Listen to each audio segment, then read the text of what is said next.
This is a follow-up video to before when I was having trouble starting the car. What I ended up doing is I replaced the DME temp sensor, which is located right under the J boot, and now this is how it starts. This engine is cold too.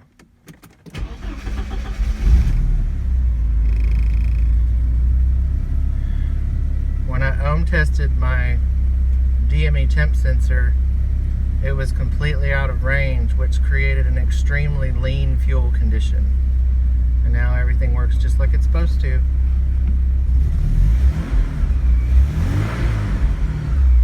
Problem solved.